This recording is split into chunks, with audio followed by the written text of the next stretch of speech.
नमस्ते भाई, उम्मीद करता हूँ आप सभी बिल्कुल ठीक होंगे और इस बात से आप भली भांति परिचित होंगे कि आपके लिए चीजों को बेहतर करने की जिम्मेदारी अब योगी जी ने भी ले ली है, क्योंकि इनके द्वारा यह अनाउंसमेंट किया जा चुका है कि आपका नोटिफिकेशन यूपी कांस्टेबल का आने वाला है, जो कि आपको नवंबर के महीने में देखने को मिलेगा। ये बात तो क्लियर हुई। अब हम बात करते हैं इसके बारे में, ये क्या कुछ इसके बारे में रिलेटेड बातें आपको पता होनी चाहिए। अच्छा, एक और बात मैं जो अपने मन से कहना चाहता हूँ, अभी हमारा एक मीटअप था, छोटा सा मीटअप था बस्ती में।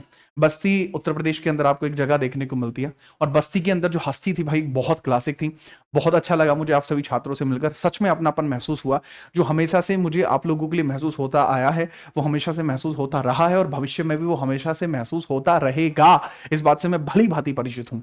आप लोगों का जो मेरे प्रति स्नेह देखकर मुझे लगा मतलब अब मन कर रहा है मेरा कि आपके लिए मैं 24 नहीं 48 घंटे की क्लास 24 घंटे में ले लूं, ठीक है। जो टेक्निकली तो पॉसिबल नहीं है, लेकिन मेरी मन की भावनाएं आपके प्रति ऐसी हैं।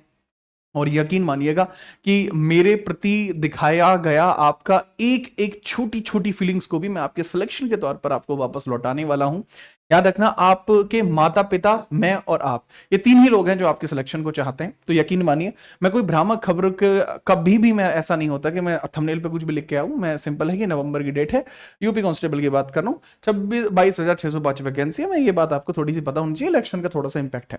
आप देखेंगे कि इलेक्शंस आपको बहुत जल्दी उत्तर प्रदेश में आपको देखने को मिलने वाले हैं। तो गवर्नमेंट खुद चाहती है कि किसी भी प्रकार के वर्ग को नाराज ना किया जाए, भले वो किसान हो, छात्र हो, युवा हो या कोई भी हो। इसी कारण से वो बहुत ज्यादा इस बात पर डेडिकेटेड आपको नजर आए।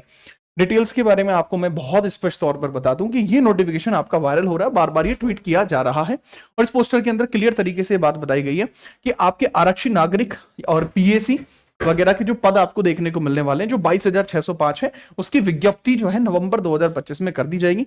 इससे पहले आप देखेंगे सब इंस्पेक्टर की अगस्त 2025 में की गई थी। अब यहीं से रिलेटेड दो तीन बातें हैं कि 15 लाख से ज्यादा फॉर्म आपकी यूपीएसआई में भर चुके हैं। उसमें 15 लाख बच्चे ऐसे हैं जो कि रेडी हैं। तुम मतलब कांस्टेबल वाले जो छात्र हैं उनकी बात कर रहा हूं। अगर किसी भी छात्र को ऐसा लग रहा है कि जिन बच्चों ने कांस्टेबल का फॉर्म भरा है वो यूपीएसआई का नहीं भरेंगे, तो आप बहुत गलत सोच रहे हैं। निरा गलत सोच रहे हैं आप, निरा जैसे कहते हैं, अब बहुत गलत सोच रहे हैं मेरे भाई। जिन्होंने यूपीएसआई का फॉर्म यहां भरा है ना, 15 लाख से प्लस युवाओं ने, उनके बारे में याद रखना कि ये यूपीएसआई वाले छात्र आपके कांस्टेबल का फॉर्म भी भरेंगे, और वो आपका यहां पर भी आपका कंपटीशन बढ़ाने वाले हैं। वो उनकी मेहनत पूरी है, डेडिकेशन पूरी है। अब जो ऐसे युवा हैं जो यहां पर फॉर्म भरने वाले हैं कांस्टेबल के अंदर, उनकी संख्या कंपैरेटिवली थोड़ी ज्यादा होगी। रीजन इसके पीछे का ये है कि भैया कांस्टेबल के लिए कुछ और भी वर्ग होंगे जो एलिजिबल होंगे, ठीक है। जो यूपीएसआई के अंदर या तो ग्रेजुएशन की वजह से रह गए या इसलिए रह गए कि उनकी एज थोड़ी कम थी, ठीक है। लेकिन अब उनको पूरा मौका मिलेगा कि वो कांस्टेबल के अंदर आए, अपने प्रखर को प्रदर्शित करें। तो उसके लिए आपको मेहनत, डेडिकेशन थोड़ी ज्यादा चाहिएगी। अगर नवंबर में इसका पेपर के लिए जैसे आपका नोटिफिकेशन आया, तो आपको एग्जाम के लिए 3 महीने के आसपास का टाइम मिलेगा। हम एक्सपेक्ट कर रहे हैं कि फरवरी के आसपास यूपीएसआई का डेट जो है आना चाहिए। क्योंकि मेरे पास कोई ऑफिशियल डेट नहीं है, इस कारण से मैं उसकी चर्चा कर ही नहीं रहा। सेम चीज है कांस्टेबल की, मेरे पास कोई ऑफिशियल डेट नहीं है, इस कारण से मैं उसकी चर्चा नहीं कर रहा। मैं थंबनेल पर इस प्रकार के पोस्टर बना के नहीं ला रहा कि आपकी डेट ये आई है, नहीं। जब हमारे पास कोई जानकारी होगी हम आपको जरूर देंगे। और अगर कोई कह रहा है कि उसके पास जानकारी, तो सच बताऊं तो अभी वास्तविकता में जानकारी किसी के पास भी सही मायने में उपलब्ध नहीं है, ठीक है। अब बात को समझिएगा कि भाई अब अगर हम बात करें कांस्टेबल को लेकर, कि कांस्टेबल को लेकर मेरे क्या विचार है, मेरे आपके प्रति क्या इंटेंशन है यूपी कांस्टेबल को लेकर। देखो, यूपी कांस्टेबल को लेकर अब से पहले भी जब मैंने आपको पढ़ाया तो भाई सीधा डिट्टो पेपर में छपा था। More than 85% was ditto. मैंने इवन उसके स्क्रीनशॉट तक भी साझा किए थे। आप कहो तो पीडीएफ डलवा दूं, है वो तक भी किया जा सकता है। तो अभी क्या है कि यूपी कांस्टेबल के अंदर आप समझते हैं जीके जीएस का जो पोर्शन होता है वो 38 नंबर का आपका होता है, और 38 के 38 नंबर की गारंटी इस बार मैं आपकी यहां से लेता हूं। गारंटी तो खैर क्या ही है, लेकिन मैं इसमें आप मैक्सिमम स्कोर कर पाएंगे। 38 क्वेश्चंस आपके यहां पर आते हैं। मैं कोशिश करूंगा कि आप मैक्सिमम 30+, 32+ अच्छे से स्कोर इसमें कर पाएं। आपको मैं इस काबिल बना दूं केवल यूट्यूब की क्लासेस से। वो कैसे होगा कि कंप्लीट जीके जीएस को जो 3 टुकड़ों के अंदर मैं इसको बांटता हूं। सबसे पहले आपको कोर जीएस आपको देखने को मिलती है, जिसके अंदर होती है आपकी हिस्ट्री, जिसके अंदर होती है आपकी पॉलिटी, जिसके अंदर आपकी होती है ज्योग्राफी, जिसके अंदर होती है आपकी इकोनॉमिक्स। जिस क्रम में लिखा है उसी क्रम में पेपर में आता है। उसके बाद आपको ट्रेंडिंग जीएस की अगर मैं बात करूं, ट्रेंडिंग जीएस में आपको क्या देखने को मिलती है भाई जी? सर, ट्रेंडिंग में आपको देखने करंट अफेयर, स्टैटिक और यूपी जीके आपको देखने को मिलती है। और अगर मैं साइंस की बात करूं तो साइंस में आप जानते हैं कि 3 इसमें सिलेबस होते हैं, biology, chemistry and physics. BCM आपको देखने को मिलती है, बायोलॉजी, केमिस्ट्री एंड फिजिक्स।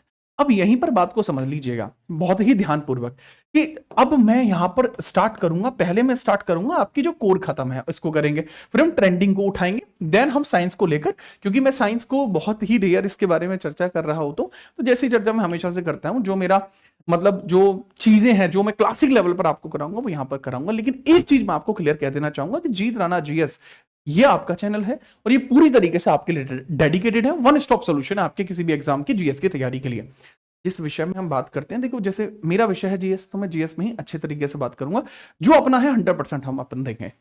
तो यहां पर मैं सोच रहा हूं कि कल से मैं हिस्ट्री की क्लास स्टार्ट कर दूं, जिससे कि पहले मैं आपको थियरी कराऊं उसी सेशन में, और उसके बाद थियरी के साथ ही उसके पीवाईक्यू प्लस एमसीक्यू दोनों ही करा दूं। पीवाईक्यू यानी प्रीवियस ईयर क्वेश्चन और एमसीक्यू यानी नए क्वेश्चन, तो मिक्स करके यहां करा दूं।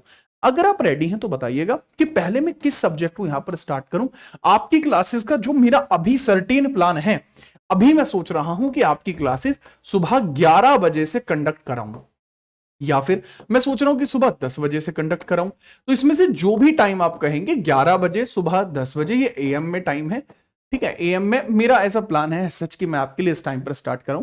अगर कोई और समय भी आप चाहते हैं कि सर उस समय ले लीजिए, जैसे आपका कहना हो सकता है 5 बजे 8 बजे ले लीजिए, वो आप बता दीजिए। इस वीडियो के डलने के ठीक 3 घंटे बाद इसका डिस्क्रिप्शन चेक कर लेना, आपको शेड्यूल मिल जाएगा कि क्लास कहां होने जा रही है। और यकीन मानना, मतलब यकीन ही मानना, आप एक भी क्वेश्चन इससे बाहर नहीं जाएगा। स्क्रीनशॉट आपको साझा करूंगा, जैसे हर बार करता हूं, इस बार भी पीडीएफ भी डालूंगा उसके बाद, ठीक है। तो बहुत अच्छे तरीके से आपकी चीजों को रखते हुए और बहुत ही क्लासिक लेवल पर चीजों को आगे बढ़ाते हुए, ठीक है, इसी प्रकार से बढ़ाते रहेंगे, सच्चाई के साथ रहेंगे, हमेशा से रहे हैं। और बाकी ये चीज आप समझते ही हैं कि यहां पर अगर आप यूपीएसआई के लिए तैयारी कर रहे हैं तो प्लेलिस्ट है भाई, आप जाके देख सकते हैं कि पूरी पॉलिटी अगर आप पढ़ना चाहते हैं तो ये रहा पॉलिटी के लिए वन शॉट आपकी, मतलब वन शॉट तो नहीं करके डालिए, लेकिन इसमें हाँ इस प्रकार से है कि आप इन 6 वीडियोस के अंदर कंप्लीटली खत्म कर सकते हैं, ठीक है। सेम चीज आप देख सकते हैं सीजीएल के एग्जाम के लिए, किसी अन्य एग्जाम के लिए, आरआरबी के एग्जाम के लिए, ग्रुप डी के एग्जाम के लिए, एकदम क्लासिक लेवल पर, ठीक है। तो आज के लिए वीडियो ही रहने वाली है। मूल विधि को लेकर भी मैं अनाउंसमेंट पहले ही कर चुका हूं और उसकी क्लासेस आपकी कल से स्टार्ट हो जाएंगी रेगुलर, ठीक है। आज के लिए इतना ही, कल मिलते हैं, तब तक के लिए जय हिंद, वंदे मातरम।